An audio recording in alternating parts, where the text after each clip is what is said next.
Hey, my name's Emily Wold. In 2019, I played Lady Macbeth for the Arkansas Shakespeare Theater. Hi, I'm Tracie Lane, and I played Lady Macbeth at the Houston Shakespeare Festival in 2015.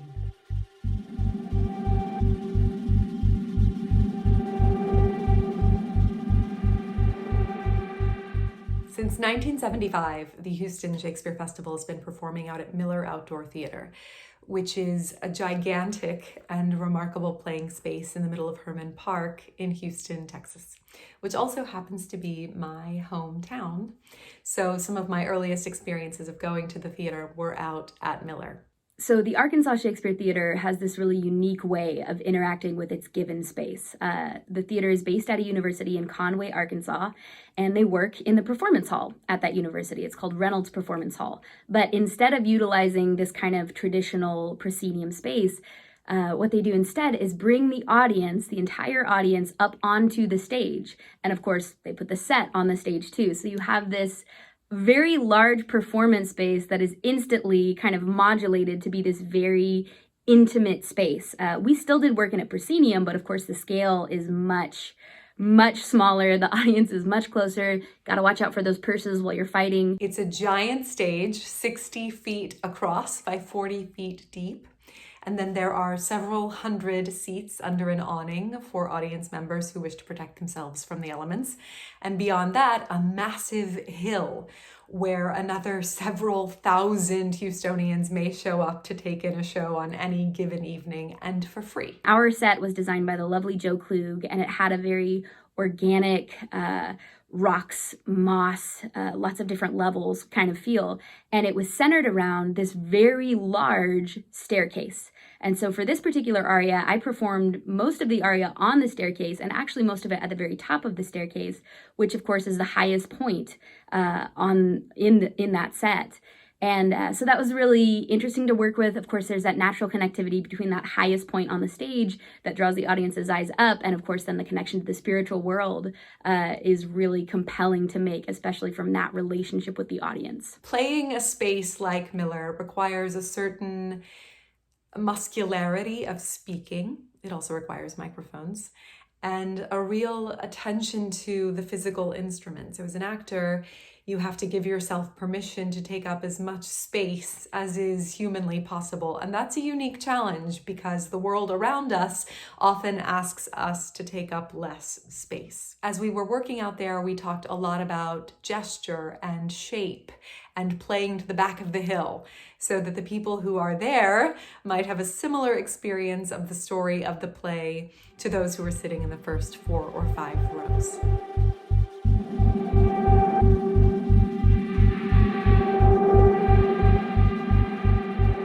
The production of Macbeth that I was involved with in 2019 was centered around this concept of a relational narrative. So before we even began the text of the play, there was a scene inserted where we saw the women who would ultimately become the witches. We saw these women in a domestic situation with their husbands, encountering their husbands in a loving, familial sense, and then also watching and grieving as their husbands were killed by Macbeth's armies. Conceptually, our version of the play was roughly set in its historical context.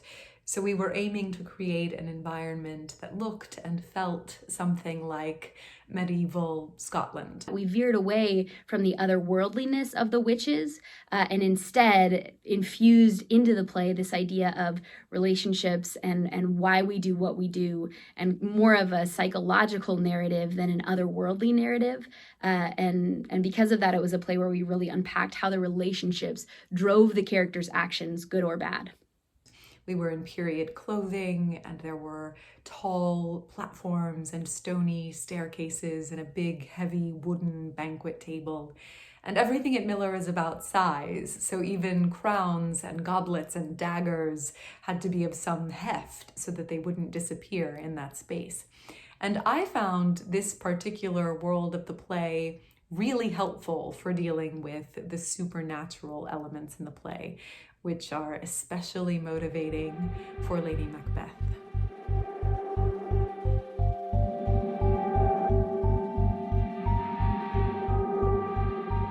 This aria has one of the clearest launches in in the canon, which is extraordinarily helpful as the actor. So I appear in the play for the first time. I've received this letter from my husband, a prophecy that he will become the king. My ambition is bubbling, and I have just one problem, which is that I know my husband really isn't up to the task.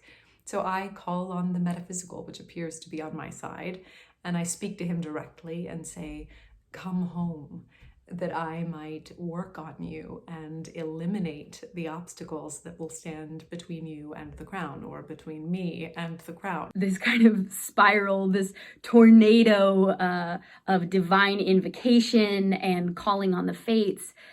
Textually speaking, it is the entrance of the gentleman and the news that he brings, because Lady Macbeth is reading this letter from her husband, getting the lay of the land, finding out the news, and all of a sudden this gentleman comes in and he's like, guess what? The king is coming and he's gonna be at your house tonight. And so textually speaking, that's what launches Lady Macbeth into all the things that happen in this aria. So I realize I'm getting what I've asked for, and this portal between me and the supernatural is open. So I have no choice but in this moment go further and somehow be transformed so that I might be man enough for us both, because the moment is now.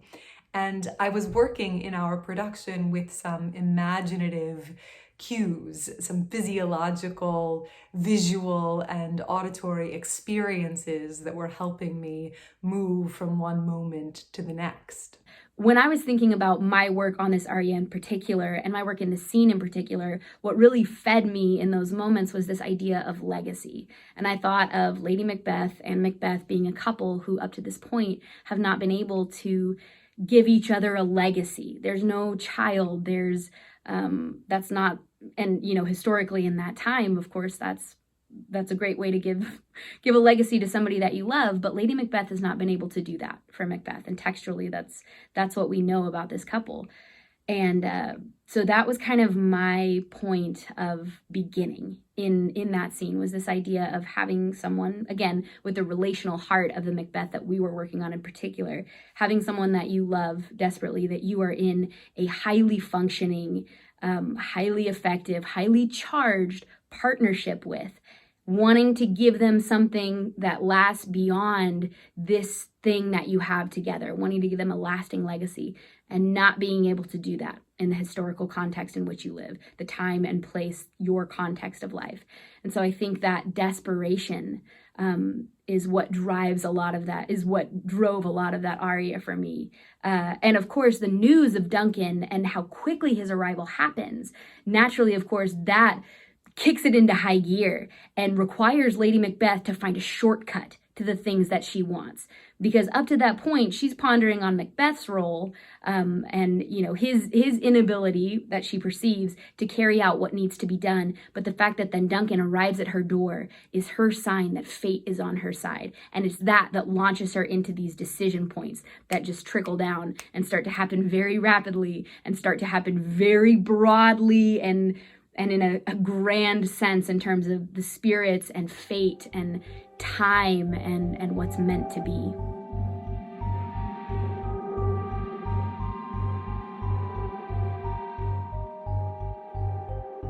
So to put it really simply, I think what Lady Macbeth discovers in this aria is that she's playing with the big boys.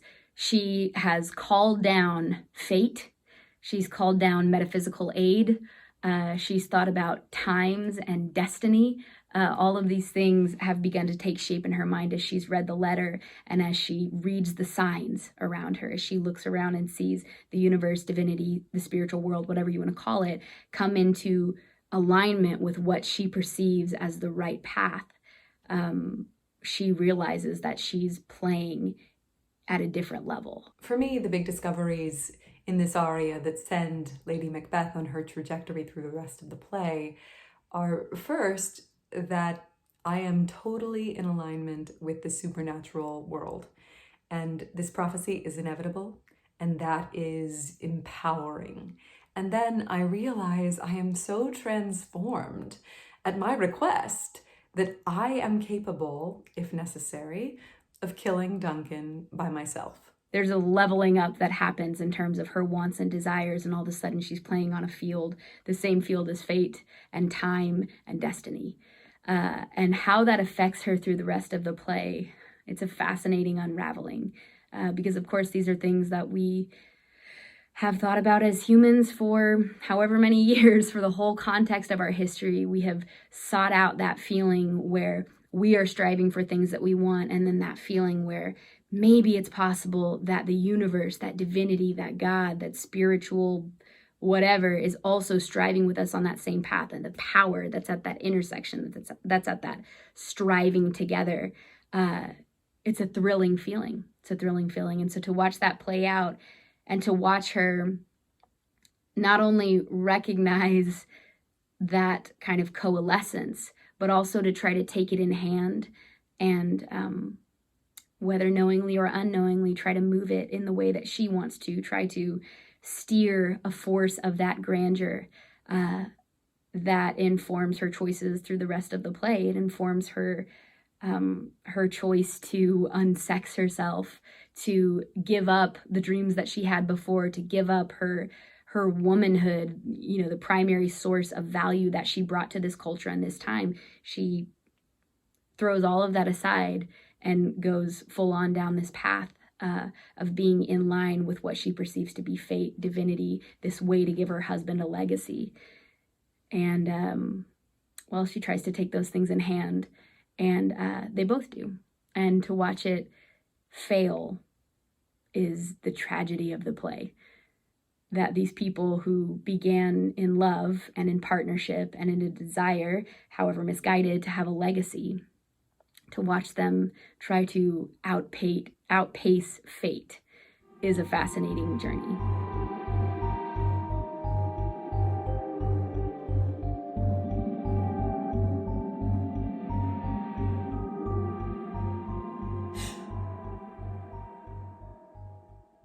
The raven himself is hoarse that croaks the fatal entrance of Duncan under my battlements. Come, you spirits that tend on mortal thoughts, unsex me here, and fill me from the crown to the toe, top full of direst cruelty. Make thick my blood, stop up the access and passage to remorse, that no compunctious visitings of nature shake my fell purpose, nor keep peace between the effect and it. Come to my woman's breasts and take my milk, for gall you, murdering ministers, wherever in your sightless substances you wait on nature's mischief. Come, thick night, and pall thee in the dunnest smoke of hell, that my keen knife see not the wound it makes, nor heaven peep through the blanket of the dark to cry, hold, hold! The raven himself is hoarse, that croaks the fatal entrance of Duncan under my battlements. Come you, spirits that tend on mortal thoughts, unsex me here, and fill me from the crown to the toe, top full of direst cruelty. Make thick my blood, stop up the excess and passage to remorse, that no compunctious visitings of nature shake my fell purpose, nor keep peace between the effect and it. Come to my woman's breasts, and take my milk, for gall you murdering ministers, wherever in your sightless substances you wait on nature's mischief. Come, thick night, and pall thee in the dunnest smoke of hell, that my keen knife see not the wound it makes, nor heaven peep through the blanket of the dark to cry, hold, hold.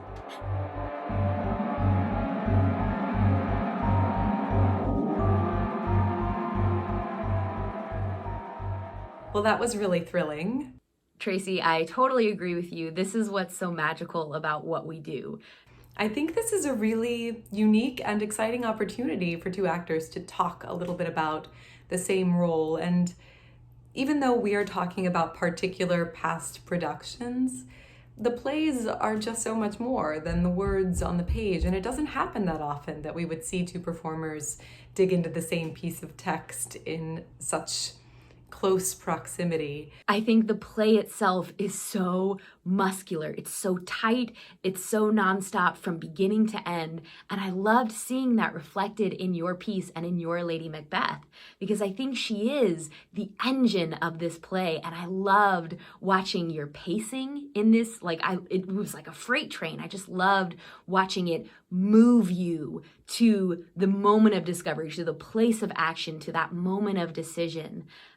It was absolutely thrilling, and I could just imagine how watching the rest of the play kind of tumble out, it would happen so naturally with that speech kind of as the impetus for the entire action of the play. I think the thing that stood out for me the most, though, in terms of the overall piece and the character you created, is that this Lady M desperately needs these spirits. She cannot do this without them. And that's really helpful. I might steal a little bit of that the next time I work on this, because it's early in the play and it gives us somewhere to go. And I appreciated seeing her vulnerability, her fragility. We have ideas, I think, about what kind of woman this is, and we know where she ends up. The Lady M who cracks in the end, who really can't manage this after all, is present for you at the very beginning. Even though you and I come from the same training program, playing the same role with the same words, our adaptations of Lady Macbeth and her place in this story at this moment are so different. And I find that totally thrilling to be able to watch and, as you said, steal some of the things going on in your beautiful approach to the piece. I really appreciated the small technical choices that you made that were different from mine in terms of the scansion and emphasis and even word choice.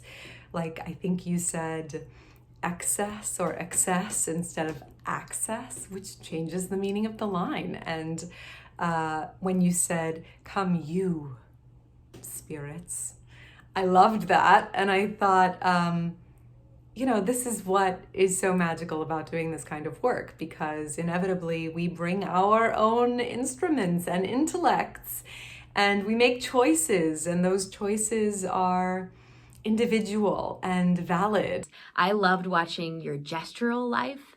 The sweeping gestures, it was so easy for me to imagine them happening in this huge space to which you had to play. And I loved watching how that informed the muscularity of your speech, of this aria. Thank you, Emily, for letting me share in your work. So I loved watching your work. I have made some notes about what to steal for my next time around. And it was wonderful to get to do this with you and to get to watch your work. Thank you.